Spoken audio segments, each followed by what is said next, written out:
That night, when the rain was hardest, she knocked on my door with nothing but a satchel and eyes that said she was running from something far worse than the storm outside.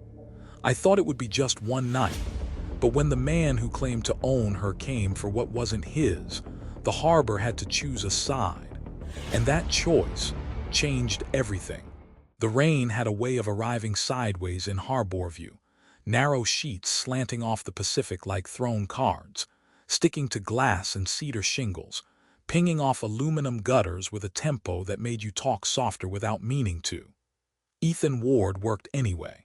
The lamp on his desk spread a gold island over paper, his pencil moving through that island the way a skiff nose cuts a slick. 8 years in the Coast Guard had taught his hands to read water better than words could. These days his work was quieter, updating tide tables and correcting coastal charts for charter outfits, fishing crews, and the once-in-a-while sailboat believer who thought winter was rugged instead of unforgiving. The loft above the tide chart shop was barely wider than the gull-wing window that faced the harbor, but it had a bed under a sloped roof, a 2-burner stove that clicked when you turned it too slowly, and shelves that bowed under maps and coffee tins. It had one other thing Ethan liked. There was only one door and it opened inward. He was halfway through a revision of the jetty eddies at Point Wren when movement down on Spruce Street caught his eye. People moved differently in bad weather. You could tell urgency from aimlessness by how the shoulders worked against the rain. This figure was neither rushed nor lost. Taller than most, wrapped in something too fine for Harborview, barefoot where Harborview wore rubber soles and work boots. She paused under the blown-out neon of the cannery sign, glanced back the way she'd come, habit, not panic, then stepped from shadow to shadow until the awning above the tide chart shop caught her. Ethan watched the hesitation, eyes on the door, then off, a breath taken like one given. The knock when it came had a rhythm, too, then a third a beat late, like she'd argued with herself between them. He took his time crossing the small space because time mattered at doors. He slid the deadbolt, turned the knob, and felt the familiar weight of the iron. Rain pushed at the gap as if it had paid admission. She filled the threshold with the kind of presence that comes from long distances, not from rooms. Skin a deep, even blue like night beyond the pier lights. Hair that might have been violet or might have been a trick of the sodium lamp washing the alley, the strands slicked to her shoulders in wet ropes. A wrap crossed her chest and tied high at one hip, ceremonial fabric wrongly assigned to a coast that ate pretty for breakfast. Her feet were scraped.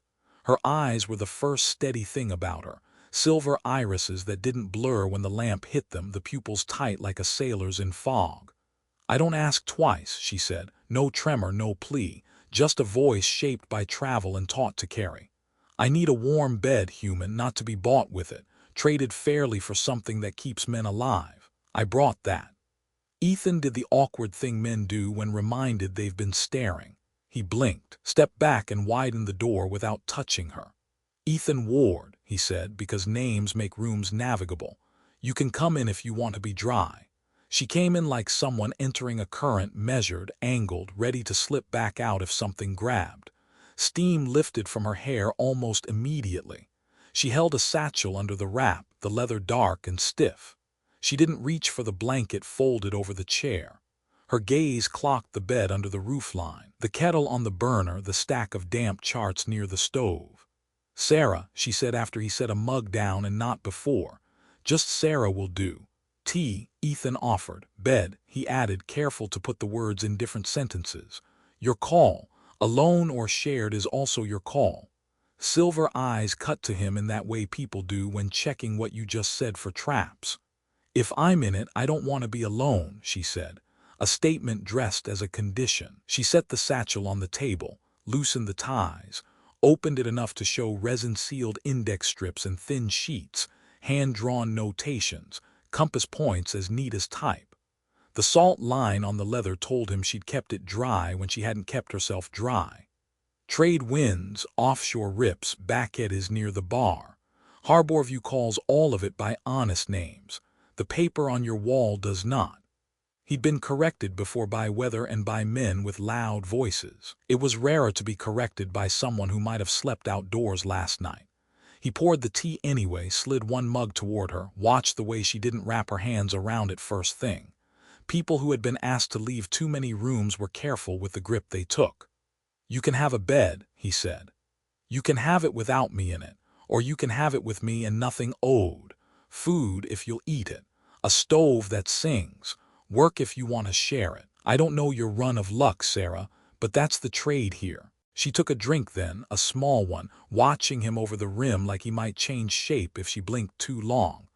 "Men in ports ask for more," she said, not as accusation, more like inventory. "I used to jump into cold water for strangers," he said. "Makes you weird about what counts as more." The line landed and softened something in her jaw.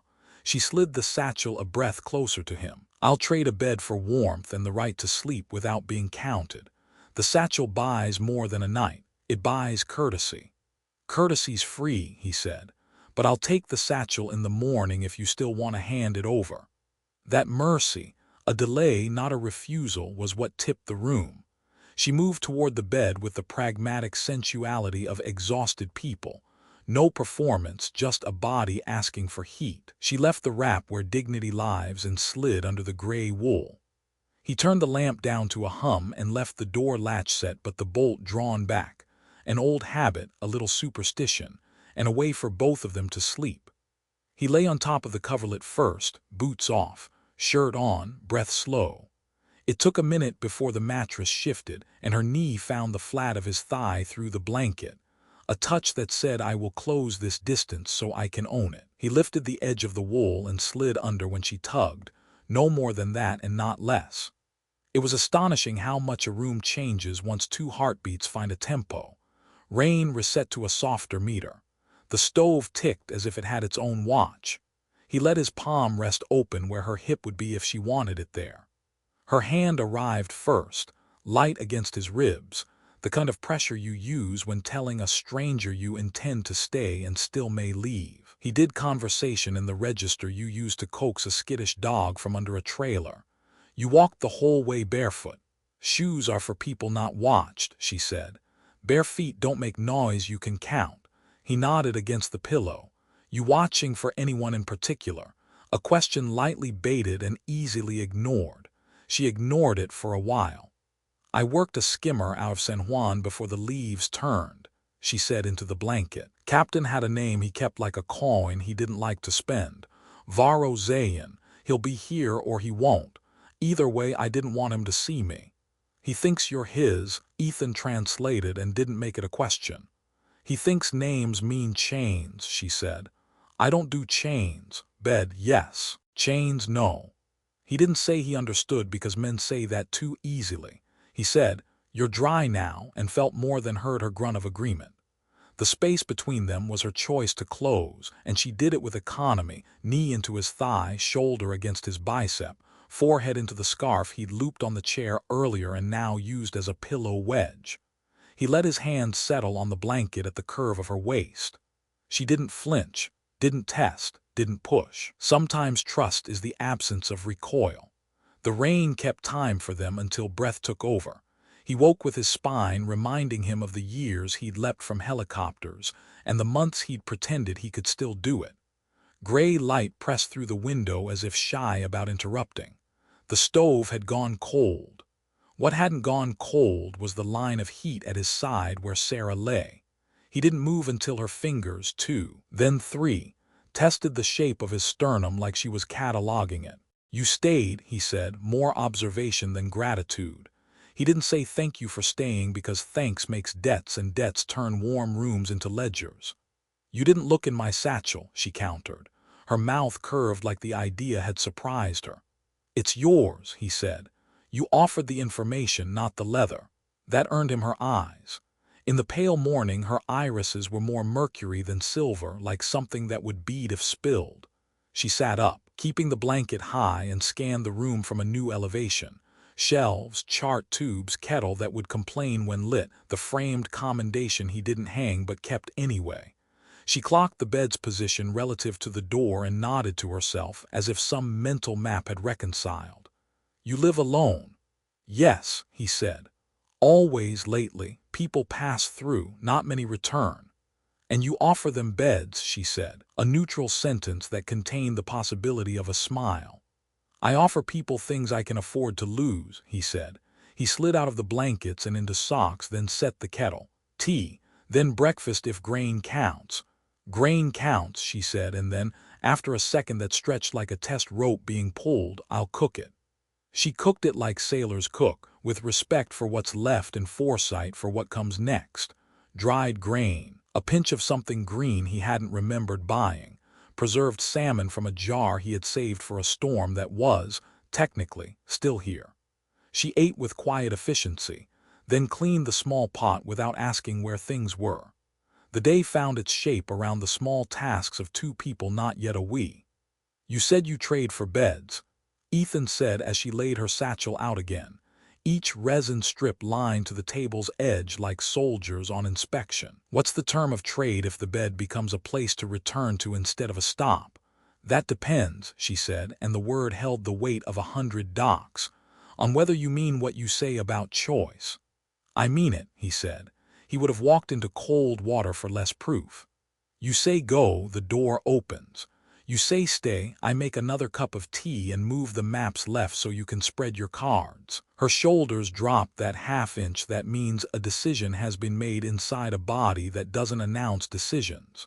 She pulled a strip free and tapped a small X plotted offshore from a place locals called Grief's Back, because too many boats had broken there. "Your chart puts the rip here, it does not live there anymore." Her finger slid a quarter inch. "It lives here now. The sand moved after the September storm. Your fishermen know it in their bones, but insurance companies don't read bones." "You mapped this from a skimmer?" he asked. "From a skimmer and a hull that leaked," she said like a joke that didn't make it to her mouth.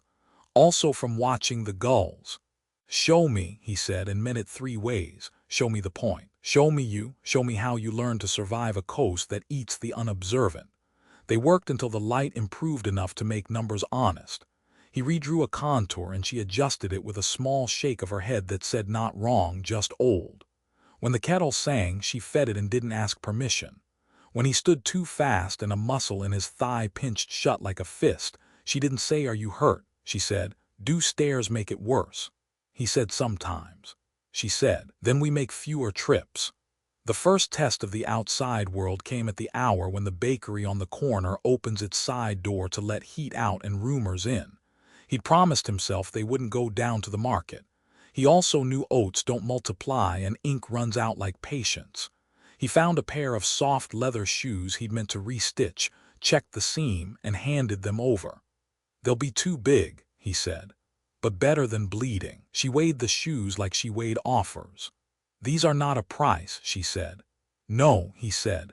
"They're a kindness. They don't cost you anything." "That's what people say before they make you pay later," she said, and slid the shoes on anyway. She didn't look for a mirror. She looked at the door. Spruce Street smelled like wet rope and cut wood, and coffee grandmothers swore by.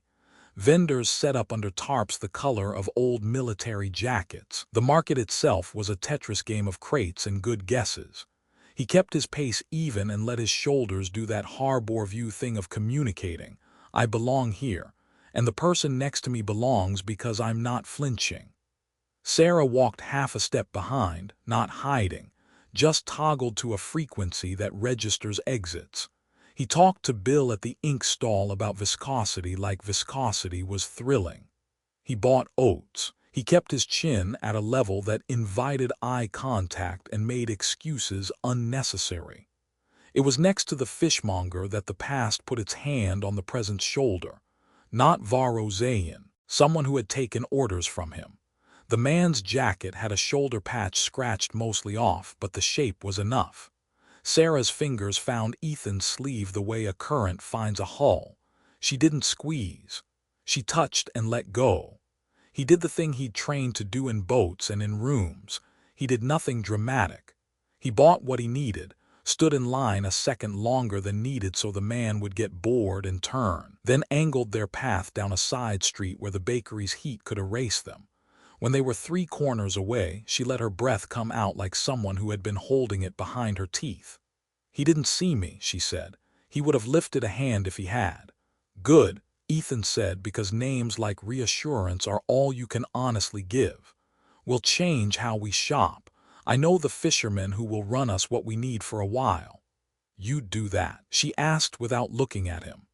"Yes," he said, and didn't dress it up with "we're a team" or any word that felt like a net. Back upstairs, she took the shoes off and aligned them by the door, not as a thank you, not as a claim. The way people place tools they might need again. The afternoon pressed down with a warmer patience. Harborview's fog did that sometimes, like a hand on the crown of your head. They spread charts and resin strips and built a common language out of the same alphabet.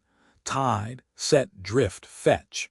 He found himself liking the way she tapped a card twice before she set it aside, like she was knocking on the door of her own memory to make sure it still opened. When their hands brushed passing a compass, neither of them jerked back. The stove sang. The rain slowed. The world outside did what worlds do. It kept being itself without their supervision. Night settled like a wool blanket itself, heavy, useful, smelling faintly of salt. The first move belonged to her again. She turned the lamp lower than he would have, confidence, not ignorance, and slid onto the bed with the competence of someone who had, at other times in other places, turned beds into lifeboats. She didn't test his promise because she didn't need to. It had stood all day. She closed the space between them the way you close a plot hole, deliberate, necessary, unshowy. Her knee found his. Her hand found his jaw. Her mouth found his with a slowness that read him as she went. He answered in the same dictionary, consent as grammar, warmth as tone. When she stopped, it wasn't because he'd made a mistake. It was because she wanted to feel the stillness after choosing and before sleeping. She lay with her forehead tucked under his chin like he was the inside wall of a shelter. "This part," she said into his skin, "this is the trade." "No," he said, correcting gently. "This part is free." "Nothing is free," she said, but she said it like someone rehearsing an old belief against a new room that seemed to contradict it. He woke before her the next morning to gulls arguing about a paper bag. Light lay across the desk like a map of a desert he'd never see. Sarah didn't pretend sleep. She opened her eyes and watched him watching her with the calm suspicion of people who have woken in worse rooms. "You can stay," he said, because choices should be spoken out loud at least once. "You can work at that table. I'll put my name next to yours on anything you fix. If you leave, I'll hold the door and not the debt." She studied his face as if there were Tide numbers inked there. When she finally moved, it was to stand, go to the satchel, and pull out a single card. A harbor that didn't exist in any book he owned unfolded in careful pencil. An inlet protected by a needle of rock, a channel only navigable on the back of a falling tide. She put it in front of him. "No one else has this. I have never sold it." She tapped the tiny hash marks edging the channel. "If you wanted to trap me, you would have looked last night." He set the card down like people set down the small photograph that matters more than the frame. "We'll mark it together later," he said. He didn't say thank you because thank you belongs to transactions, and this was an offering. She offered breakfast in return. He let her. The day lifted, and with it his sense of what the loft could hold. Not just tin cups and Tide tables, but a second mug that always seemed to find the right hook on the wall. A line of resin cards that started to live on the second shelf. A blanket that didn't make it back to the chair because it had someplace better to be. He moved his older charts to the left the way a man clears a drawer and pretends he isn't making space. She noticed and pretended not to. It was afternoon when the world reminded them that outside pressure doesn't wait for interior peace. The bell on the shop door downstairs, a real bell, not the tin clicker he'd hated, rang 3 times and then once more for emphasis. Someone with impatience. Someone with authority or the idea of it. Ethan's thigh twitched at the prospect of stairs. He let it. Sarah listened with her whole face. He watched her listen. 4 beats. The bell again. He went to the top of the stairs and called down. Closed for lunch, because truth can be a kind of armor if used sparingly. Open for business would be smarter, a voice answered, chewed by ocean salt and cigarettes. Got a commission from a Captain Zayin. Wants a look at the man who sells him currents that disagree with his memory. Sarah's eyes held Ethan's. No panic, no orders. Just a question, door or silence. He didn't answer with words. He reached back and set the loft's deadbolt gently, the way you set a metronome for a song you intend to finish. Come back at 2, he called down. We'll be open then. Silence, a laughed curse, boots on wet boards. The door below closed in that particular way Harborview doors close when a man leaves thinking he'll be happier when he returns. Sarah sat on the edge of the bed and looked at Ethan, then at the single card on the table, then back to Ethan. We publish the corrections, she said, a plan arriving like weather. We put both our names. We make it harder to claim me as a thing and easier to prove a lie from him. Okay, Ethan said, because he had jumped for worse odds in worse seas.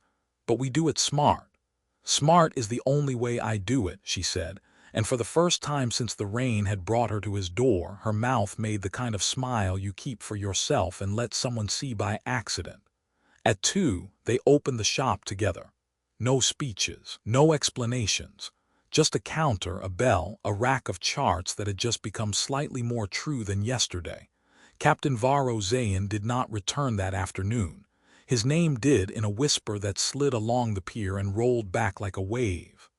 That night when the rain came again, sideways, patient, Sarah set her satchel on the shelf instead of the floor. She didn't fold the blanket.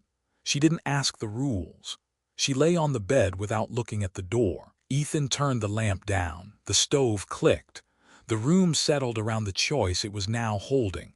Some doors open outward, some open inward. The trick is knowing which you need when the knock comes. The rain hadn't stopped, but it had lost its nerve overnight, settling into the fine mist that locals called air you can chew.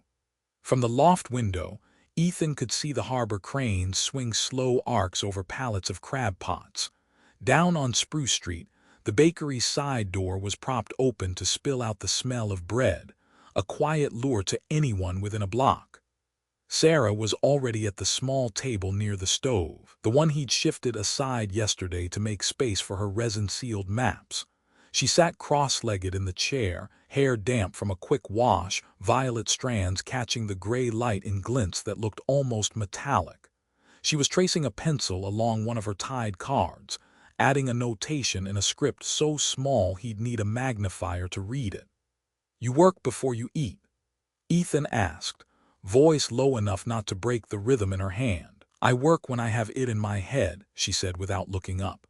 "If I wait, it changes shape. Currents don't stay still on paper." He liked the way she talked about water like it had moods. "I've got oats and what's left of the salmon," he said. "Make it," she replied, not as an order but as if the decision had already been voted on. "I want to finish this line before we leave." He turned toward the stove, measuring water without needing the cup, watching her in the corner of his vision. She had taken to the loft's light the way some people take to a coastline, mapping its edges, learning which shadows were fixed and which moved with the day. The blanket she'd slept under was now folded on the bed, not the chair, a small signal in a room that spoke in signals. "You sure about going to the market?" he asked, breaking the comfortable clatter of kettle and spoon. "Not sure," she said, "but sure enough to get what we need." She kept her pencil moving. "We go early, not first light, that's when the dock crews crowd the grain stalls, but before the mid-morning rush." He heard the calculation in her voice the same way she'd calculated tides. "I'll walk point," he said. "You hang back if you need to, no eye contact with anyone you don't know." She glanced up then, a faint smirk in the corner of her mouth. "You think I need reminding?" "I think," he said, "you're used to watching your own back. But today you've got someone else watching too." That earned him a single nod, like she was agreeing to try the idea on for fit. They left just as the mist began to thicken, pulling hoods tight against the air. The harbor street was a strip of wet stone and sound. Gulls crying over the fish market, the slap of water against pilings, the groan of a truck shifting down toward the pier. Vendors were already calling prices, each trying to cut through the weather with their voice. Sarah walked half a step behind, not touching, but close enough that he could feel the air shift when she adjusted her pace to match his. Her gaze flicked between stalls, exits, and the occasional figure coming the opposite way. She carried the satchel crosswise, her hand resting lightly over the flap. They worked the stalls like old hands, oats from Miller's grain, salt pork from Chen's, a sack of onions from a woman Ethan knew only as Mags, who had once pulled him out of a riptide in exchange for a bottle of bourbon. He didn't linger at any stall longer than he had to, and he kept his own eyes moving, not just for the man they both wanted to avoid, but for anyone who might be sent in his place. It was at the spice table that Sarah's fingers brushed his sleeve, a light contact but deliberate. She kept her face toward the rows of small jars, voice low enough that the vendor's mutter covered it. 2 stalls down, don't look yet. He took the jar the vendor offered, pretended to weigh it in his palm, then stepped aside as if making room for another customer. Out of the corner of his eye he caught the profile, a man in a weatherproof jacket, the collar pulled high, a scar tracing from his temple into his hairline. He recognized him from the Coast Guard's incident logs years back. Varro Zayin's first mate, a man who did the work his captain wanted done when the captain needed to stay clean. "Friend of yours?"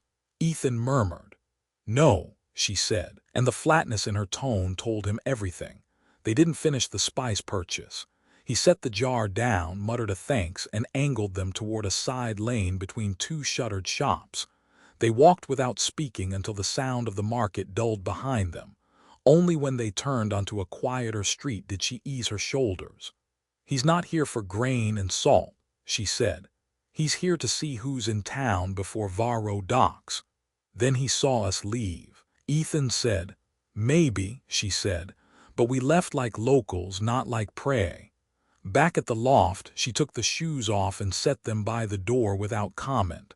Her satchel went straight to the table. She didn't sit right away, just stood at the window watching the street below for a few minutes.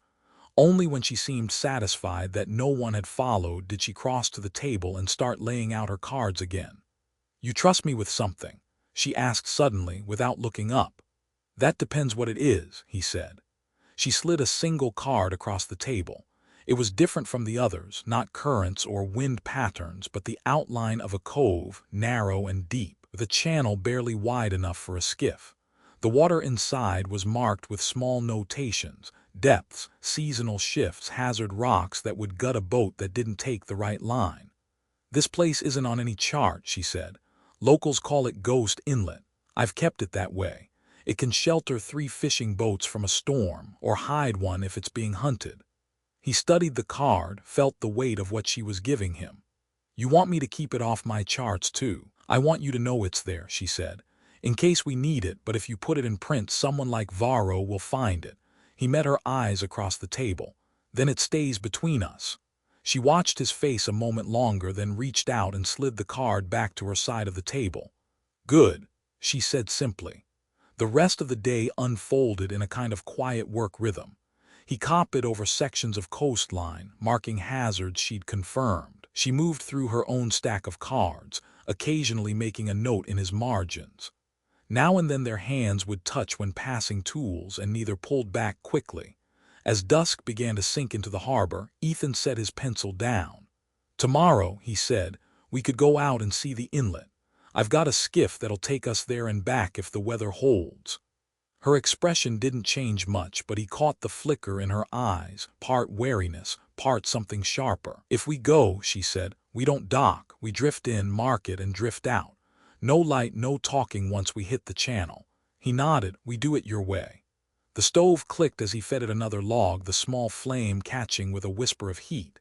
She closed the last of her cards, tying them in a neat bundle. "If we're going," she said, "we leave before dawn." "Deal," he said. Outside, the mist had thickened again, swallowing the far end of Spruce Street. From the loft window, the harbor lights were just small orbs in the gray. Somewhere out there, men like Varro's first mate were still moving.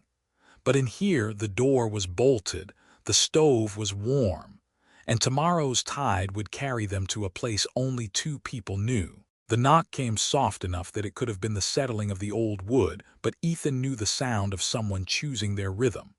One, then another a little harder, then silence. He froze by the stove, his hand still on the kettle handle. Sarah was by the table, sliding the bundle of resin cards into her satchel, and she paused mid-motion, head tilting just slightly toward the door as if listening with her whole body. It wasn't the market bell, not the impatient rattle of a delivery man, and not the scrape of a drunk trying the wrong entrance.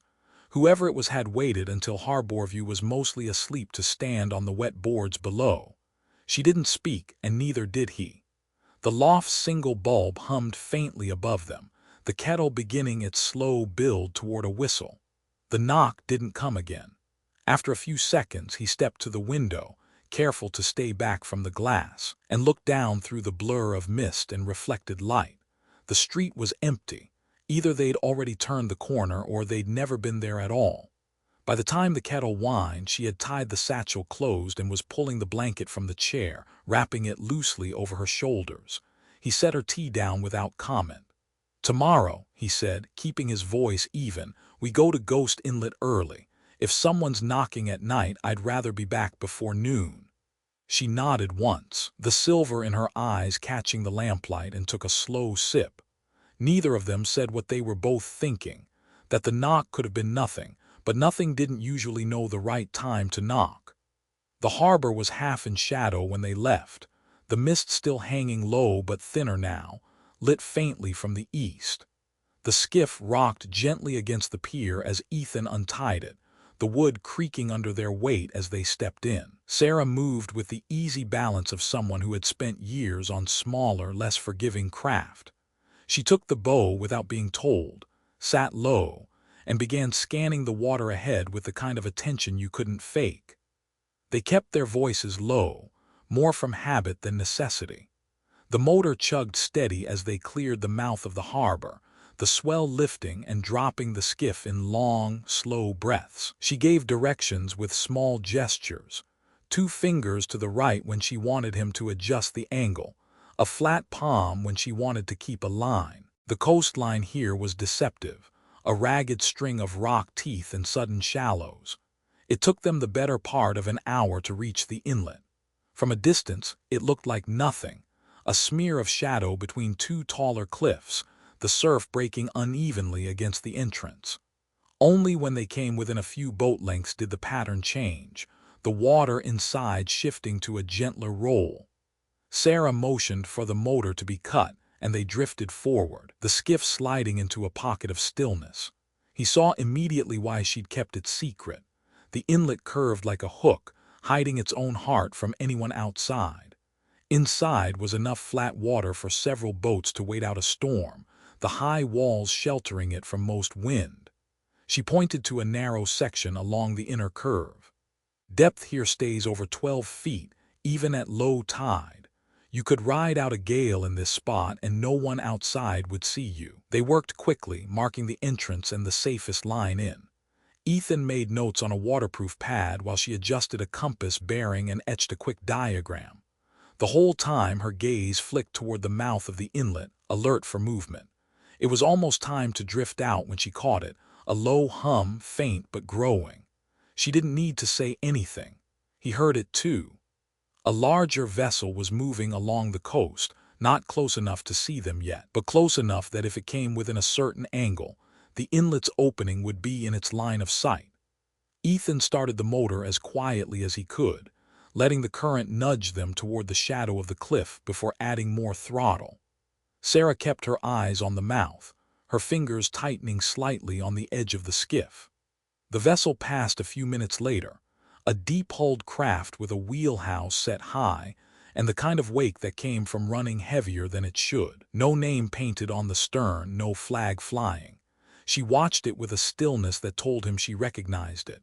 "Not Varro," she said quietly, "but not a stranger either." They waited until it was well past before easing back into open water.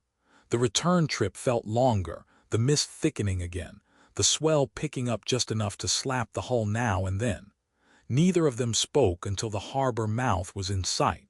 Only then did she shift her gaze to him. If that boat was running this coast, it's either working for him or looking for someone else to sell to him. By the time they tied up at the pier, the streets were waking, fishermen moving toward the docks, gulls screaming over scraps, vendors rolling up their awnings.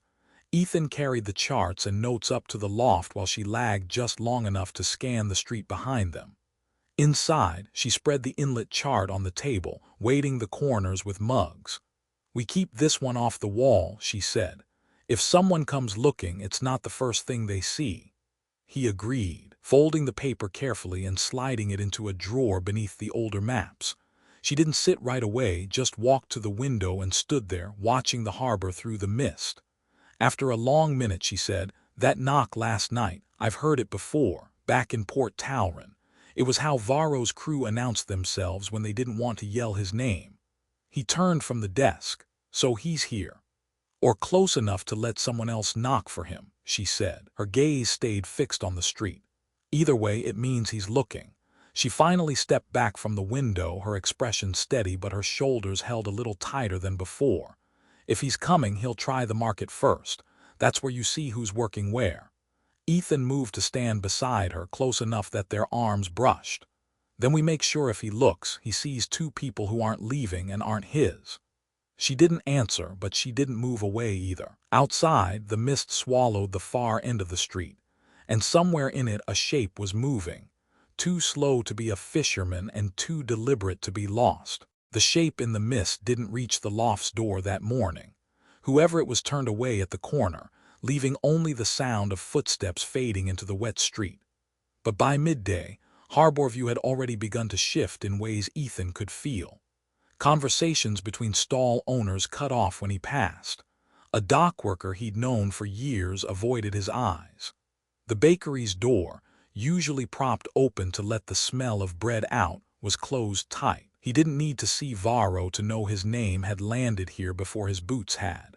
Sarah noticed it too. She worked at the table, but her gaze kept flicking to the window. Her hands moved with the same precision as always, aligning resin cards, but her shoulders were just a fraction higher, the way they'd been the night she first knocked. When she finally spoke, it was without looking up. "When he comes, he won't come first. He'll send someone who thinks they can talk me into walking out on my own." Ethan poured hot water over the tea leaves and set her cup down within reach. "So we make a rule," he said. "No talking to anyone from him alone. Not here, not outside. If I'm not there, you don't answer."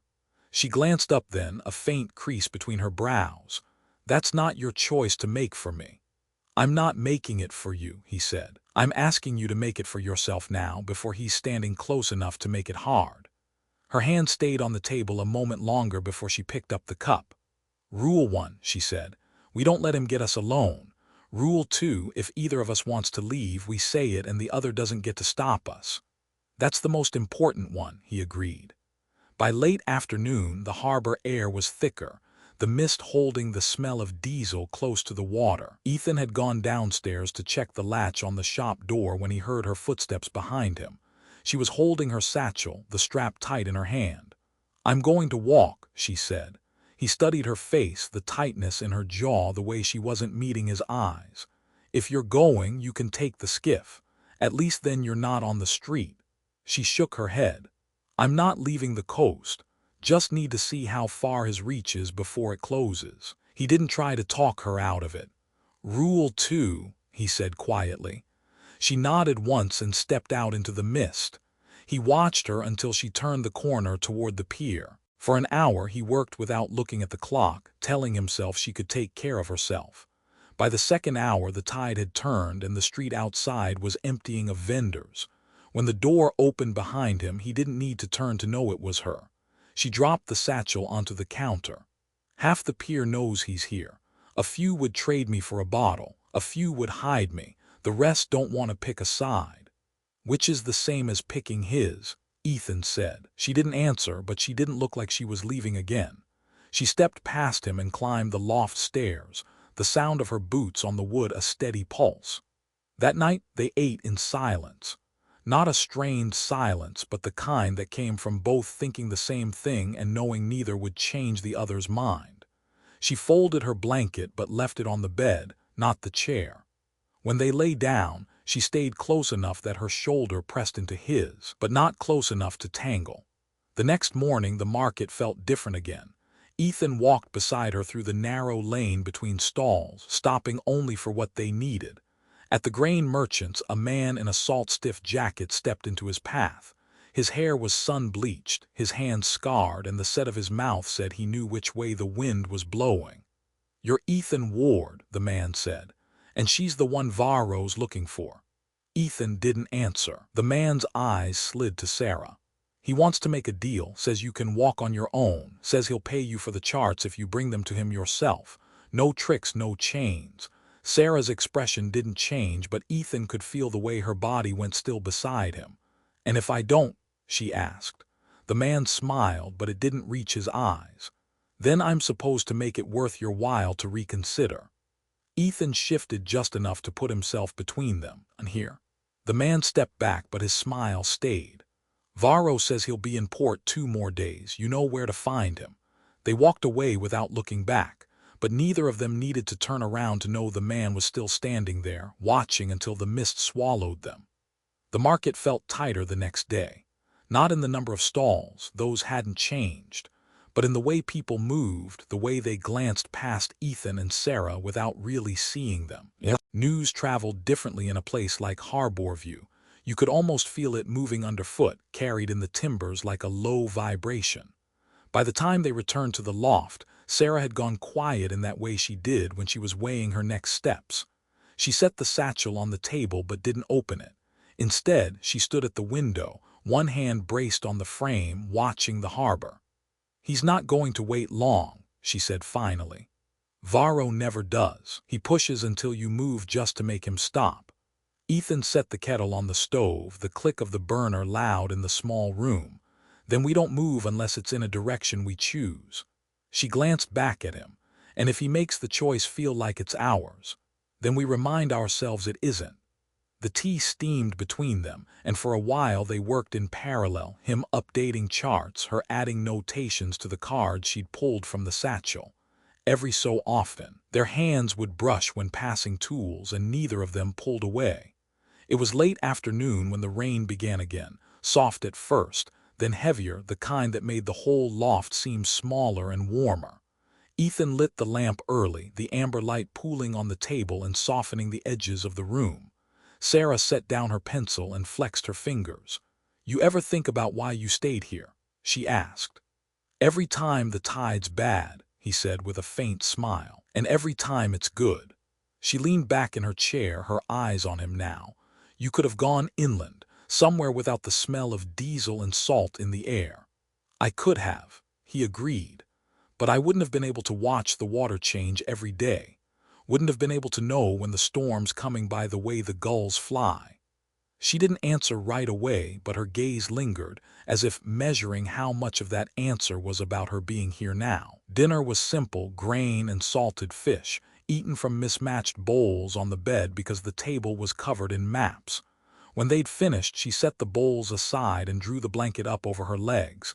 He stayed sitting beside her, close enough to feel the heat radiating from her through the wool. "You still mean it?" she asked after a moment. "Mean what?" "That I can stay without owing you." "Yes," he said, and there was no hesitation in it. She shifted then, drawing her legs up and turning toward him. The movement brought her closer, her knee brushing his thigh. "Good," she said softly, "because I'm tired of running, but I'm not tired of choosing." Her hand rested lightly on his chest, the weight of it more statement than touch. He set his own hand over hers, not pressing, just holding it there. The rain softened against the roof, the stove's small flame a steady warmth at their backs. She didn't move away, and after a moment she leaned into him, her forehead against his jaw. They stayed like that for a long while, the kind of stillness that felt earned. When she finally shifted again, it was to lie down, drawing the blanket over both of them. He lay beside her, careful with the space at first until she closed it herself, her hand sliding to his ribs. "I don't want to feel trapped," she murmured. "Then you won't," he said. "Not here." Her breath eased against his collarbone and she closed her eyes. He stayed awake a little longer, listening to the rain, feeling the weight of her trust settle between them like something tangible. In the morning, the air smelled of wet stone and fresh bread from the bakery below. Sarah was already awake, sitting at the table with the satchel open, resin cards spread in front of her. She looked up as he poured the first mug of tea. "If I'm going to stay, we should register me as a resident worker. It'll make it harder for him to claim I don't belong here." Ethan nodded. "We can go tomorrow, early before the market wakes." Her mouth curved slightly, not quite a smile. "Good. Then he can watch me stay." Outside, the mist was thinning, but in the distance, near the far end of the pier, a dark-hulled vessel was tied where there hadn't been one the day before. Ethan caught her glance toward it, and the look in her eyes said she recognized the shape. The dark-hulled vessel stayed at the far pier all morning, its bow pointed inland as if it were watching the town. The harbor traffic moved around it like it was a rock in a river, fishermen giving it space, dockhands taking the long way to their berths. By mid-morning, the rain had thinned into a mist, the kind that blurs edges without hiding shapes. From the loft window, Ethan saw 3 men leave the vessel. 2 carried themselves like crew. The third walked like the one who told them where to go. Varro Zayin didn't look like a man who needed to raise his voice. He wore a weatherproof coat, the kind that kept its shape no matter how many times you rolled it up, and his hair was tied back in a way that made you notice the absence of hurry in his steps. He didn't glance up toward the loft, but Ethan knew better than to believe that meant he hadn't clocked the window. They came up Spruce Street slow, stopping at stalls as if they were shopping, but always in the direction of the tide chart shop. Ethan didn't move from the window until they were 3 doors away. "He's coming," he said quietly. Sarah was already tying the satchel shut, her movements precise, not rushed. She didn't ask how close, just set the satchel on the shelf and stepped back from the table. "Rule 1, she said. "We don't let him get us alone." The knock, when it came, was not like the one in the mist. It was 3 sharp raps spaced evenly, the kind of sound that told you the person on the other side was not going to leave until they had what they came for. Ethan unlatched the shop door but didn't open it wide. Varro stood just beyond the threshold, the mist beading on his coat. "Mr. Ward," Varro said, his voice smooth, almost polite. "You've got something that belongs to me."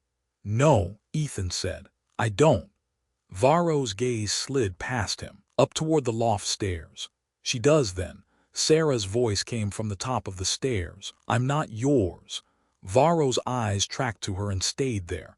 "You're carrying charts I commissioned. They're not for sale to anyone else, you know that."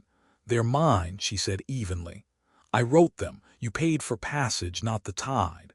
He smiled faintly as if her answer amused him. "You've been in Harborview less than a week. And already you've found someone who thinks the rules don't apply to him. You should choose more carefully." Ethan kept his hand on the door. "This is private property. You're not welcome here." Varro didn't look away from Sarah. "You've got until tomorrow night to hand over the satchel. After that, I take it back and you won't like how." He stepped back into the mist, his crew falling in behind him, and walked away as unhurried as he'd arrived. Ethan shut the door and bolted it. Sarah came down the stairs slowly, her jaw tight. "If we give him nothing, he'll still come." "Then we make it public before he can take it," Ethan said. That afternoon, they worked side by side, pulling the cleanest, most accurate charts from her satchel and his files, stamping both their names in the lower corner. The press in the back room was old but serviceable. By nightfall, they had a stack of fresh copies ready. Ethan sent word through 2 fishermen he trusted. Anyone who needed a chart of this coast could get one tomorrow, free, signed by both of them. It was a gamble, and they both knew it. But when the sun slid behind the harbor cranes and the mist began to glow in the lamplight, there was a small shift in the air between them. Less waiting, more deciding. They ate late, too tired to talk much, and when they moved to the bed, there was no hesitation. She settled against him without the space they'd kept before, her hand finding his. He felt the steady rhythm of her breathing, and for a moment he thought maybe the night would hold. The knock came just after midnight, not at the shop door this time, but at the loft door itself, the one no one should have been able to reach without passing through the shop below. The knock came again, louder this time, 3 quick raps followed by the creak of someone shifting their weight. Ethan was already out of bed, bare feet silent on the wood, his hand flat to keep Sarah from moving. "No one gets up here without the shop door opening," he whispered. "Which means the shop door's open." She was off the mattress anyway, pulling her wrap around her shoulders, eyes sharp in the dim light. "Then either you forgot to bolt it." "I didn't. Or someone wanted us to think you did." The third knock was a little too polite for the hour, followed by a voice that didn't match Varro's slow drawl. "Ward, you awake? It's Amos from the harbor office." Ethan frowned. Amos was a man who avoided stairs unless there was a fire or free pie. He glanced at Sarah. "Stay here." She arched a brow. "Not a chance." He opened the door just enough to see Amos standing there in his oversized raincoat, the hem dripping onto the loft landing. His expression was somewhere between urgency and sheepishness. "Sorry to come up, but the Tide Watch says there's trouble at Pier 9. That storm system we thought was 2 days out. It's here now, and she's bringing her cousins." Ethan glanced past him to the window. The mist had turned to a curtain of rain, the kind that swallowed the sound of your own steps. "Why come to me?"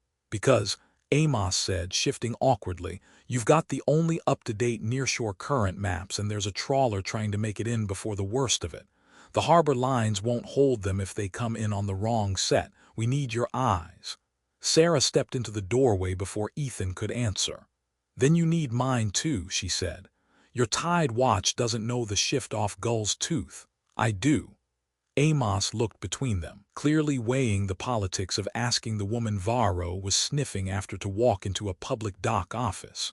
"We can work from here," Ethan said. "Run the light to signal them in. I'll mark the bearing from the loft." The next half hour blurred into a rhythm that felt almost like the Coast Guard days. Ethan shouting numbers over the rain, Sarah adjusting the oil lamp in the loft side window to flash a pattern the trawler could follow, Amos leaning on the rail like a man trying not to imagine paperwork. The trawler made it in on the second try, throwing up a sheet of spray as she cleared the rocks. From the loft, Ethan saw the crew stumble off, soaked to the bone but upright. He let out a breath he didn't realize he'd been holding. Sarah set the lamp down carefully, the flame still steady despite the wind sneaking through the cracks. "That's one storm they'll talk about in the morning," she said. Amos tipped his cap. "You two just made me look good. I owe you pie, the real kind, not from the freezer." "Make it 2 slices," Sarah said without missing a beat, and Amos chuckled as he thumped back down the stairs. When the loft door was shut again, Ethan turned to her. "You handled that like you've done it before." She shrugged, but there was a trace of pride in her voice. "Storms don't care whose name's on the chart. You read the water or you don't." The mood eased for a few minutes, enough that he could almost believe they'd bought themselves a quiet night. They were halfway through a pot of tea when another sound broke the air. Not a knock this time, but the sharp, metallic snap of the shop door's lock turning from the inside. They both froze. "Unless Amos decided to bake the pie right now," Sarah murmured, "we've got company." Ethan was already moving toward the stairwell, every muscle tight. He glanced back at her, the corner of his mouth pulling into something that wasn't quite a smile. "If it's Varro, you still want 2 slices." She didn't laugh, but her eyes flashed. "Make it 3. The sound of the shop lock turning was too clean to be an accident, the kind of practiced twist that told you the person on the other side had done it before. Ethan's hand closed over the heavy flashlight hanging from the wall by the stairs. Below, the hinges let out the faintest groan as the shop door eased open. From the loft railing, he caught the shape first. Broad shoulders under a wet coat, a hat pulled low, water dripping steadily onto the shop's wooden floor. Not Varro. This one was younger, maybe 30, but he moved with the easy confidence of someone who knew he wasn't alone. Somewhere outside there would be others waiting. The man stepped fully inside, eyes scanning the shelves of rolled charts like he was checking inventory. Then he looked up, locking eyes with Ethan. "Evening," he said, his voice carrying just enough to make it clear he didn't mind who else heard. "You've got something my captain wants." Ethan kept his stance relaxed, though his grip on the flashlight tightened. "Your captain should learn to knock." The man smiled like they were discussing the weather. "Varro figured you might not open the door if he came himself. Told me to collect the satchel and let you keep the bed warm." His gaze drifted toward the loft stairs. "Both beds, if you've got them." Sarah's voice came from behind Ethan, calm but edged. "The satchel's not yours, and you can tell him that from me." The man tilted his head, studying her like he was cataloging details for later. "You make it sound like you've got a choice." "I do," she said simply. "And it's not to walk out with you." Something in his expression flickered, amusement, maybe irritation, but he didn't press. Instead, he took a slow step back toward the door, his eyes never leaving hers. "Tomorrow night," he said, "we'll come back. If you're smart, you'll have it ready. If not, tides change fast." When the door shut behind him, Ethan waited until the sound of footsteps faded into the rain before bolting it again, the metal sliding home with a solid finality. Sarah was still by the railing, her hand resting on the wood like she needed the contact to ground herself. "Tomorrow night," she repeated. "He's giving us a deadline because he thinks we'll use it to run." Ethan stepped closer. "Are we?" She shook her head. "Not yet. If we go now, we leave the charts and the inlet and everything we've done here. If we stay, we make it harder for him to take any of it." That night they didn't go back to work. Instead, they spread a blanket on the loft floor and laid the most important charts between them, marking which could be copied tomorrow and which had to be hidden. The lamplight caught the glint in her eyes when their heads bent over the same map, their shoulders brushing in the quiet rhythm of sorting and deciding.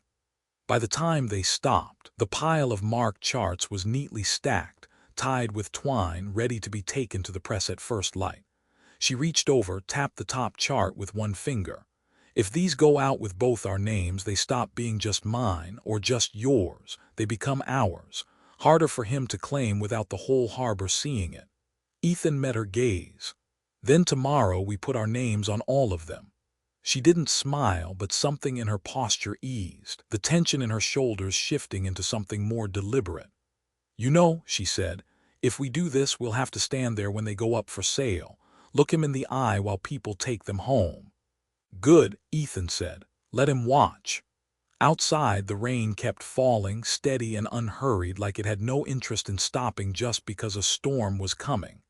Inside, the stack of charts sat between them, a quiet line drawn in ink and paper, ready for the morning. But in the street below, unseen in the mist, Varro's dark-hulled vessel was already turning its bow toward the pier closest to the tide chart shop. By dawn, the rain had thinned to a fine silver mist, the kind that settled into hair and fabric without ever falling hard enough to drip. Ethan was up first, lighting the stove and setting the kettle on. The stack of charts sat on the table, tied neatly in twine, each one stamped in the lower right corner with both their names, Ethan Ward and Sarah Lur. The ink was dry, the edges crisp. They looked like the kind of work you didn't just carry, you stood behind it. Sarah came down the loft stairs barefoot, her hair pulled back and damp from the wash basin. She looked at the stack for a long moment before speaking. "Once these leave the shop, there's no taking them back." "That's the point," he said, tying the twine tighter. "The more hands they are in, the harder they are to take from us." They ate quickly, simple grain with dried herbs, and then carried the charts downstairs. Ethan unlocked the shop door just as the market's first voices began to rise outside. Vendors calling prices, gulls circling overhead, the low murmur of people who'd been in the harbor since before light. He set the charts out in 3 neat piles on the counter. A small sign, hand-painted the night before, leaned against a jar of pens. "Updated harbor charts free. Courtesy of Ward and Lur."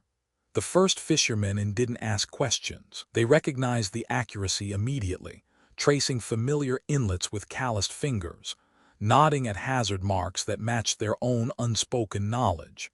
Within 20 minutes, the counter was busy with crews taking copies, some tucking them under oilskin coats, others rolling them into waterproof tubes. It was mid-morning when the air in the shop changed. Ethan didn't have to look toward the door to know why. Conversations at the counter went quiet, eyes shifted, shoulders tightened. Varro Zayin filled the doorway like he'd been waiting for the right moment to step inside. He wasn't alone. Two of his crew followed, the younger man from the night before and an older one with a scar down his cheek. Varro's coat was dry, which meant he'd been waiting under cover for some time. He stepped forward, his gaze sweeping the counter, the stacks of charts, the sign with both names. When his eyes landed on Sarah, he didn't look away.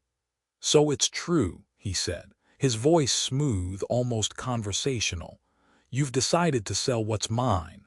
Sarah didn't flinch. She moved out from behind the counter, her bare feet silent on the wood. "I'm not selling anything, I'm giving it away, to the people who actually use it. You paid for nothing but passage, Varro. You never bought my hands or my head." A murmur rippled through the shop, fishermen, dockhands, market sellers, all watching. Varro's gaze flicked briefly to them before returning to her. "You think these people will stand between us when I come for what's mine?" "They don't have to," she said.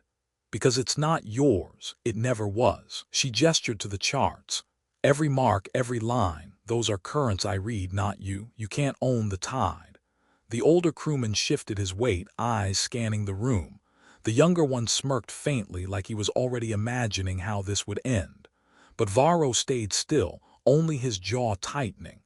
Ethan stepped up beside her, not touching, but close enough that anyone looking knew they stood together. "If you want to take these charts, you'll have to take every copy and every boat that's leaving harbor today, and the tide's going out." It was true. Through the open door, the distant rumble of engines carried in from the docks as crews prepared to head out. Some of the men in the shop already had the charts tucked away, ready to leave. For a long moment, no one moved. Then Varro's mouth curved, not in amusement but in calculation. "You've bought yourself a day," he said quietly. "Enjoy it." He turned, his coat swinging with the motion, and walked out. His crew followed, the older one glancing back once, the younger one not bothering. The murmur in the shop rose again, louder this time, a mix of approval and speculation. Sarah exhaled slowly, the first real breath she'd taken since he'd walked in. Ethan didn't look at her yet. He kept his eyes on the doorway until the crowd shifted back to their business. When they were finally alone, she leaned on the counter, her fingers brushing the edge of the nearest chart. "He's not gone," she said. "I know," Ethan replied. She straightened, meeting his eyes. "Then tomorrow we're ready for him." He nodded once. Tomorrow. Outside, the tide was already pulling the harbor's water toward open sea. And somewhere beyond the mist, Varro's dark-hulled vessel was idling, waiting for the turn. The day after Varro's visit was clear in that brittle way harbor view sometimes offered. A cold blue sky stretched tight over water the color of steel. The gulls loud enough to make you feel watched. Ethan spent the morning in the loft, checking the tide tables against Sarah's notes. She moved between the shelves and the table with an ease that had grown in the days since she'd arrived, pulling reference charts, marking corrections, her hair tied back with a length of rough cord. Neither of them said it aloud, but both knew Varro wouldn't wait much longer. The free charts had already spread. Fishermen heading out yesterday had taken them to neighboring ports, and by now, half the coast probably had a copy. The only way for Varro to win was to take Sarah herself, or destroy what she'd made. Just before noon, the first sign came. Not footsteps on the stairs, not a knock, but the low mechanical growl of an engine too large for the narrow harbor lane. Ethan stepped to the window in time to see the dark-hulled vessel nosing closer to the pier outside the shop, its bow cutting the water with deliberate slowness. Men moved along the deck, 4, maybe 5, each one carrying the kind of weight that wasn't cargo. "They're coming now," Ethan said. Sarah was already pulling on her boots, the satchel strap across her chest. She didn't look at him when she spoke. "If we leave through the back, they'll just follow. If we stay here, they'll come up." "Then we meet them outside," he said. The street emptied fast once Varro's crew stepped off the pier. People knew better than to get caught between tides like this. Varro walked in the center, his coat open, the mist curling around his shoulders. His eyes never left Sarah. "You've had your day," he said, his voice carrying in the sudden quiet. "Now it's mine again. Hand over the satchel and you can walk away. No one will touch you after." Sarah's hand stayed on the strap. "You keep saying I can walk away, but we both know what you really mean is I can walk where you tell me." Varro's smile didn't reach his eyes. "You've grown bold in the harbor, but the harbor won't follow you out past the breakwater." Ethan stepped forward, just enough that the distance between him and Varro's men closed to something you could cross in 2 strides. "You touch her, and the entire harbor will know before you're back on your deck. Every fisherman who took a chart yesterday knows it came from her. They'll see what you're trying to take." One of Varro's crew shifted, but Varro held up a hand. "You think a crowd will save you. Crowds scatter." Sarah's voice cut in, steady as a compass line. "Not when they've already chosen a side." From the corner of Ethan's vision, movement, 2 fishermen from yesterday stepping out from a side street, each carrying a gaff. Then another pair behind them and another. They weren't charging, weren't shouting, just present, enough to make the street feel less empty. Varro's gaze flicked around, the first sign of calculation slipping. "This isn't your fight," he called toward the fishermen. One of them, a broad-shouldered man with salt crusting his jacket, answered without raising his voice. "The moment you touch one of ours, it is." The air between them tightened.